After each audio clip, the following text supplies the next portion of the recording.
I wanted to discuss how one is going to approach building graphical user interfaces for beamline components, or for that matter, data analysis components as well.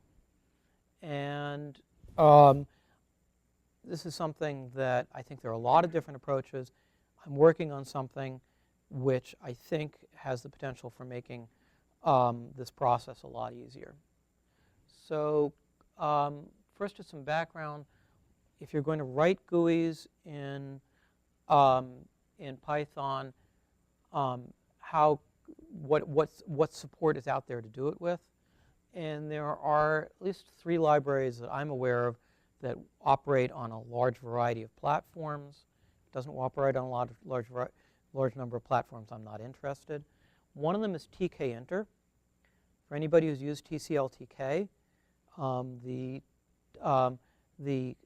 tk package has been hijacked, stuck into Python, and it works in a rather clumsy way, in my opinion. Works great in tcl/tk, but it's clumsy in Python. It's clunky from the standpoint that everything looks like it's in motif, which isn't necessarily what Windows users want to see, or Mac users for that matter. I don't recommend it. What's that? There are, but I'm not sure they're supported in Python.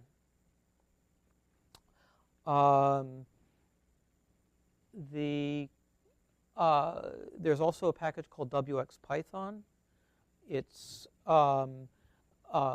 it works. It produces very clean, nice-looking GUIs. Is it a port or a binding to? It is a binding. It is a. It's a binding. It's a wrap around the. What's that? Same as PyQt. Right. PyQt, at the time when I got started with this, Qt was somewhat behind the curve as to where wxPython was in terms of the Python implementation. One problem with had to do with licensing, which has now been straightened out. I'm talking about the PyQt. I'm sorry, what's that?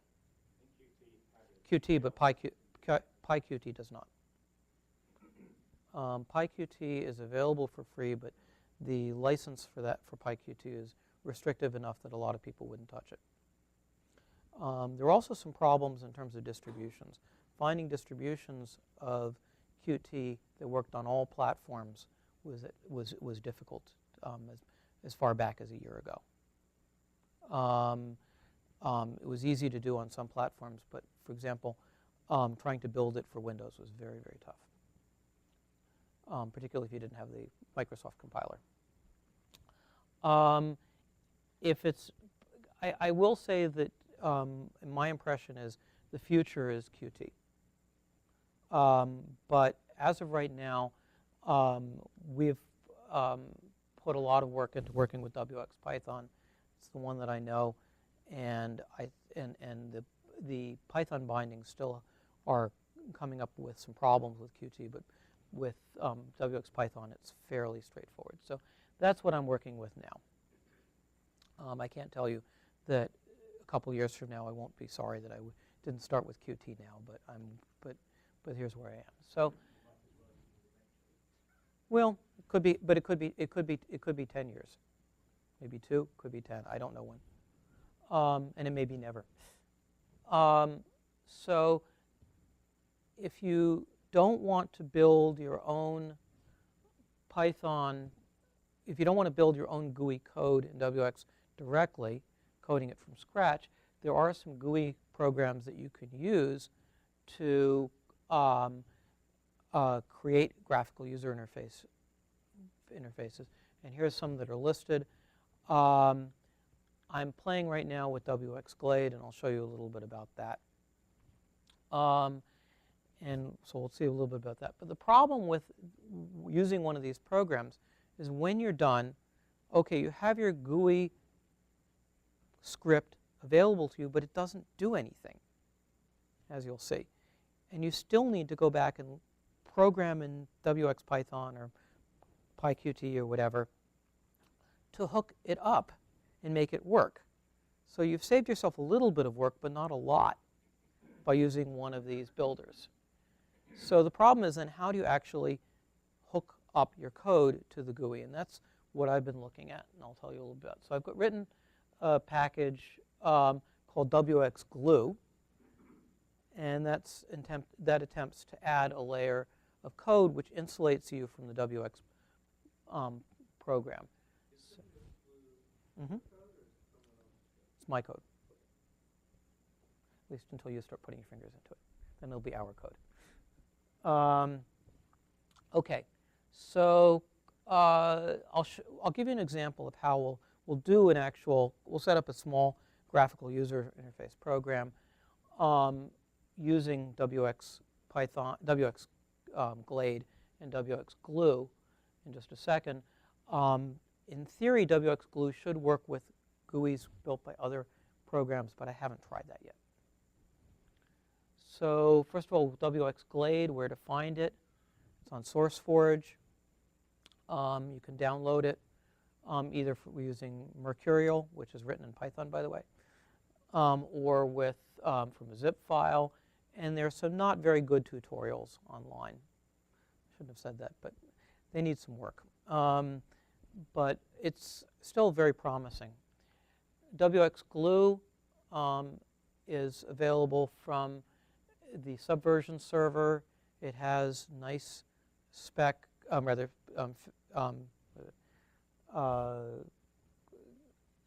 Sphinx documentation. And so let's take a look at how we go about designing a GUI application. So the first thing you want to do is you want to sit down and you want to think, what is my GUI going to look like when I'm done? What is it going to do? What is it going to look like? What's that? No, it's not. It's even simpler than that. Well, I guess you could use it as a currency converter. So I want to write something very simple that just multiplies two values, shows the results. And so I'm going to design it to look like this with 3 labels. They are here, here, and here. And this is where the result is going to go. So it's not a static label. I'm going to change the one that's marked with question marks.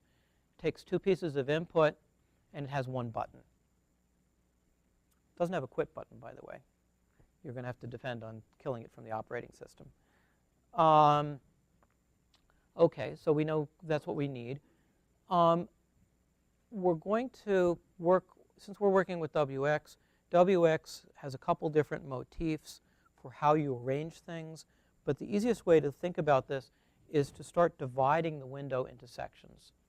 And if you look at it, excuse me, we can see this as having 5 stacks of controls, and then at the bottom control, we've divided that into 2 sections. So 5 controls going this way, and then 2 going that way. This is the mechanism that wxPython uses with sizers. And we put something into each one of these boxes. So now once we've done that, we're actually ready to start coding. And we'll code it by using this graphical user interface editor called wxGlade. So we bring up wxGlade. It immediately pops up 3 windows. The one over here is called the palette, and this has all the different controls that we can stick onto our GUI. Each control, as it gets put into the application, shows up in a tree structure here on this window here. And when we click on something, we can see the properties of that control here. So here we're seeing the properties for the application, which is the top level beast. Okay, so what do we want to do? The first thing we want to do is we want to start by editing some of those properties for the application. We can click on here, this little box here, and that allows us to then edit in the text what the name of the application is. The one thing we definitely have to do is we have to specify where the Python code that this is going to generate is going to end up. So we do that either by typing into that box down here or by pressing on the ... button to bring up a file dialog where we can get it. But either way, you're going to have to do that. And that turns out to be the only thing that we really need to change in this properties. And what's that? We haven't done that yet. I think you could at that point. There wouldn't be much in the code that it generates, but you could do it. But it would start the file. It would open the file. Every time you press that button, it's going to generate code.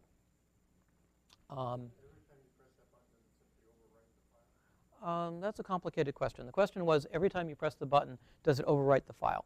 And the answer is that it depends a little bit on what you've done here. If you have this overwrite existing sources button over here, if you have that checked, it wipes out the previous file. If you don't have that checked, it only overwrites parts of the code in certain sections of the file, allowing code that you've stuck in the file to remain there. Okay? We're not going to take advantage of that feature. So for the purposes of what I'm going to present, it doesn't matter which way you've set things. Okay, so we want to add a frame. Frame is wxPython, actually wxWidgets jargon for a window. Can't do anything without a window of some sort. So we click on the tool for that right here, and immediately it pops up a window for us, and we'll choose the default for that. We might change the name of the class if we want to. There's no strong reason to. You click OK here, and now we have a frame and a sizer popping up, and we get this design window that pops up for us. Okay, now we're ready to start adding things to that. Well, the first thing is the sizer only has one slot in here. We want more slots, so we'll edit this. So we select the sizer. The properties down here changes immediately to reflect the sizer. We're going to right-click on this. We get this menu, and we'll choose Add Slot. And when we do that 5 times, we now have 5 slots. I'm sorry, 4 times. We now have 5 slots to stick stuff in. So we're starting to look along the lines of what we did before, wanted before. So, but now we need to split the bottom section, this section down here, again. And we do that by putting another sizer into that. So we'll do that by clicking on a sizer here. When we click on this window, the cursor changes to look like a plus sign. We select, using the cursor, we click on this section down here, and it will be ready to stick a sizer in here. And so we get a pop-up window like this, which asks us to select either a horizontal or vertical sizer. We want to split this in the horizontal way, and we change the number of slots to 2. And now we see a new sizer inside the first sizer, and also the design window changes to look like that. Okay, so now we've laid out what our GUI is supposed to look like, and now we're ready to start sticking stuff in. We'll do that first. We could do this from starting at the top and going to the bottom, or vice versa, but I'm just going to do things of each type one at a time. So let's stick in the static text. That's the text, the labels, and that's with this widget. So we do that by clicking on here. Then we go over and click on the place where we want to put it. And one thing that I find a little annoying is it changes the sizes of our sizers to match. What's that? Yeah, but in terms of the drawing process, it gets a little confusing, as you will see. But anyway, so we put in our we've got a label here, and now if we click on this, we can change its properties. So we'll do that. I've changed a couple things. I've changed the proportion. I've changed some of these alignment flags.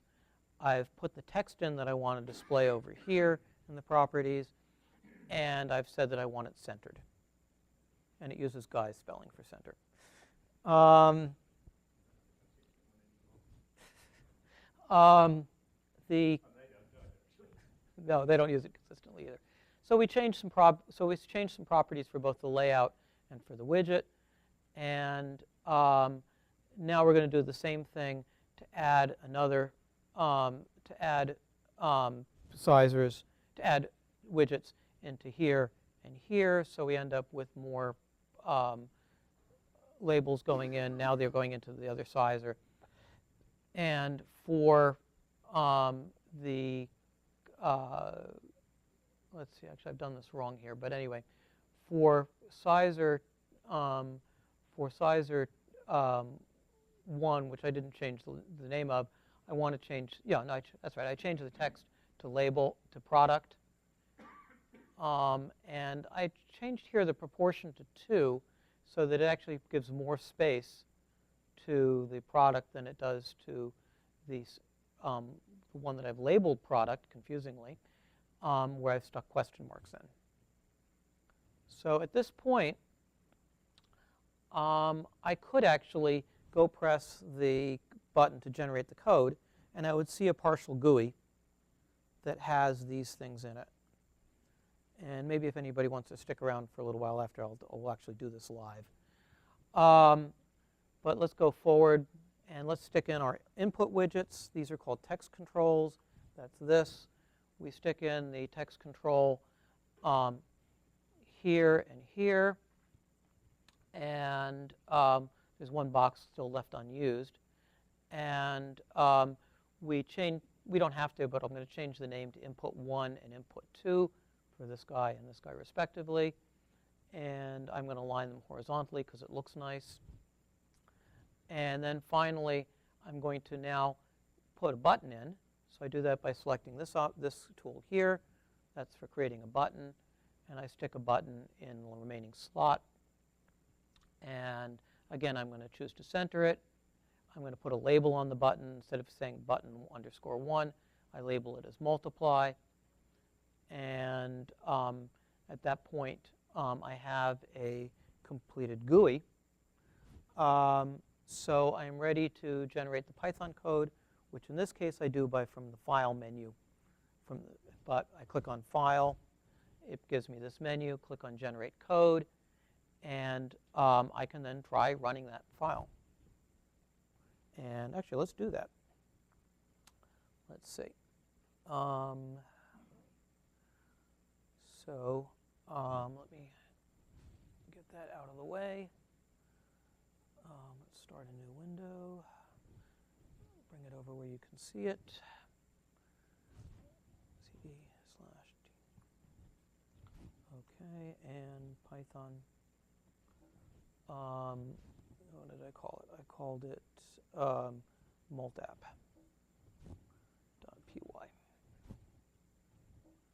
OK, and it pops up a window which you can't see because it's over here. OK, and I've actually, unfortunately, stretched out the size of this inadvertently, and so it would look more like that if I hadn't done that. OK. So let's go back to the talk. And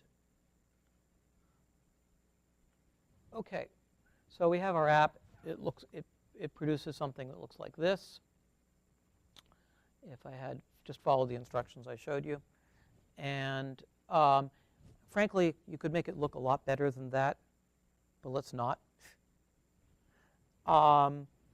If we open the file that we've created, this multapp.py file, it contains about 60 lines that generated the GUI that we've just done. They're rather terse. If you don't know wxPython, they're a little hard to follow. I like wxGlade because it writes wxPython code that I might actually write myself, as opposed to Boa Constructor, which writes Python code that I wouldn't wish on my dearest enemy. So it's actually fairly clean code, but if you don't have to learn how to do this, you don't want to. OK. However, that application that we just created, if we go back over, if we try to run it, again. It's a nice application in the sense that it has all the widgets we want, but it doesn't do anything. The only thing that works, we can type anything we want in here, and does nothing with it. The only thing that really works on that is the red X. So we need to make this do something useful. So that's where this wxGlue comes in. Okay, so we're going to try to make the application do something useful. So the first thing we're going to do is we're going to run it through this wxGlue application. Now I need to talk to Pete about this and come up with a better way to do this. One may be to embed it into wxGlade, but you run it through the script, and after it does that, it says, okay, where do I put the output file?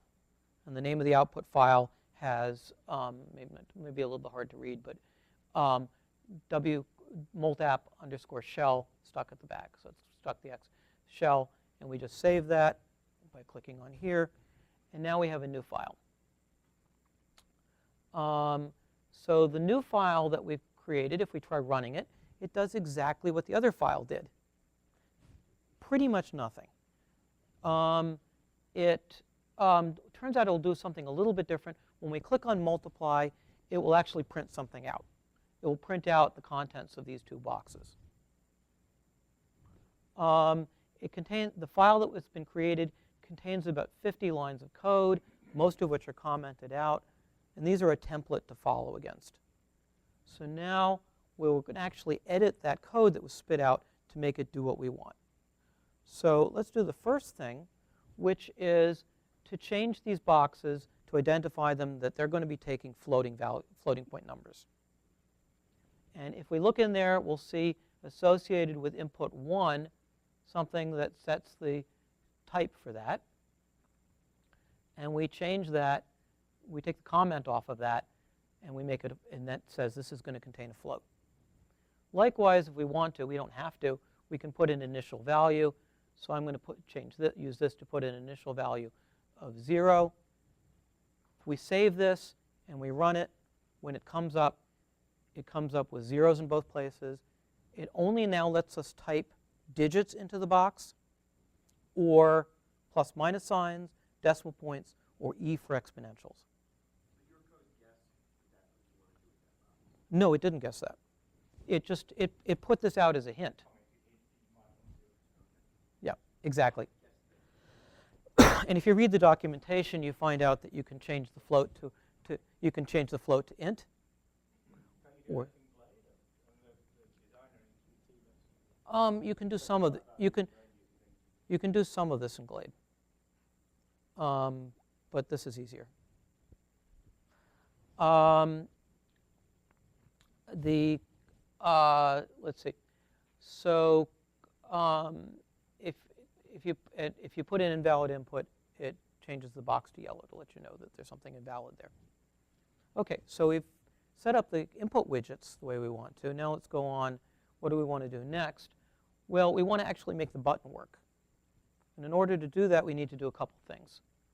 First thing we need to do is we need to set up an action that's going to get done with button 1. And that actually has already been done for us. In the code, there is a statement, set action, identifies the button, and identifies the routine. And this routine is there. And here's what the default routine looks like. It gets all the input values, and then it calls a print statement to print it. In the file as well, but commented out, is the sample code to change the label that's been identified as product. And so we just want to put all this stuff together the way we want it to work. Yeah, it should compute the product. Yes? So it looks like you're not passing in the event object to the That's correct. There's no event. You can configure the event object. The event object is intentionally hidden because I don't want you to deal with it. But you can pass. But you can actually optionally on here you can specify other arguments that you want to pass.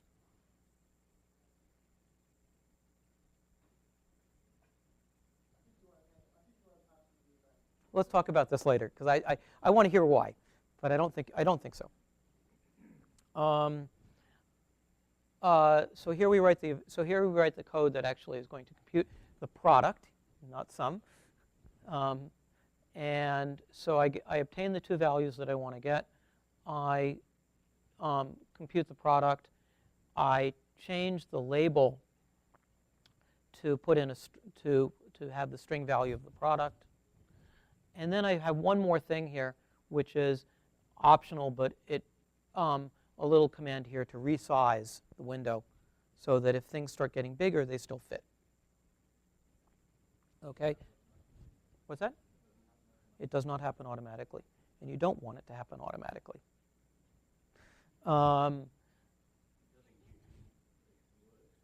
Okay. Okay. Okay. So at this point, the application works. You put in numbers here. You click on multiply, and you get the product showing down there. But there's one more nice thing that we might want to do, and that is if somebody puts an invalid value into this box, we don't want them to click on multiply and potentially get an error. So we can put one more statement in here, and this is again already in there as a template, but we just have to remove the comment and say that this button will only work if all the fields have been validated. And so now, when you have an invalid value here, the multiply button is automatically disabled.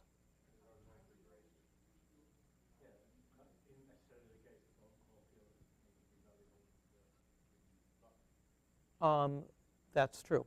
This gives you one size fits all. If you want to do more sophisticated programming, then you can write your own GUI. But if you want to write something quick and dirty, then this. Now, how does it know which things need to be validated?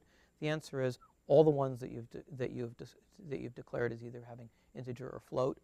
Actually, all of the text control inputs are validated, and you can optionally say if something requires a string, that empty is not allowed. But that's a choice.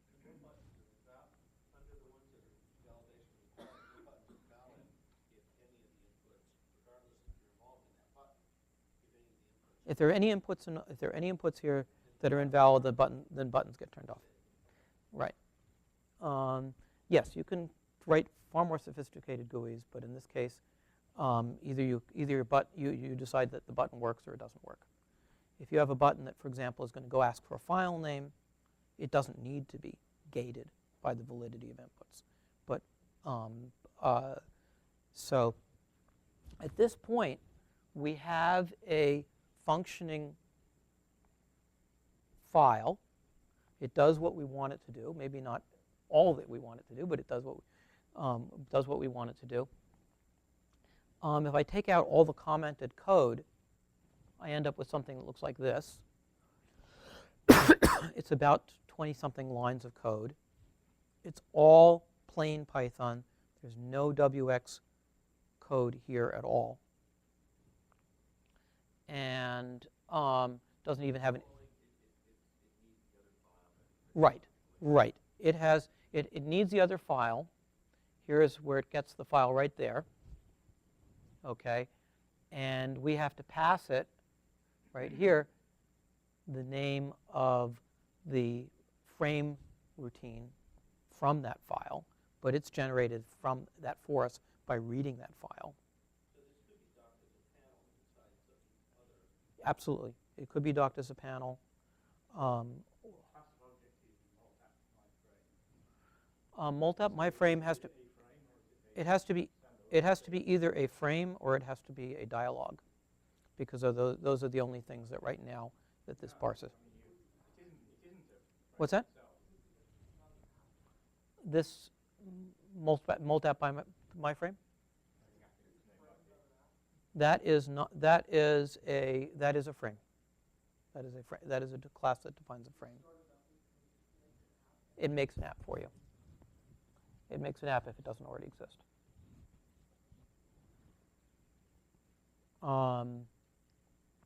Actually, this will make this call here. Let's see, where does it do it? This will make the app, and you have to start the event loop. So this is all brand new. I am interested in getting critiques, like for example, why you might or might not want to pass the event. But it's out there for people to try using, and I plan on trying to make it a little bit easier to use in the future.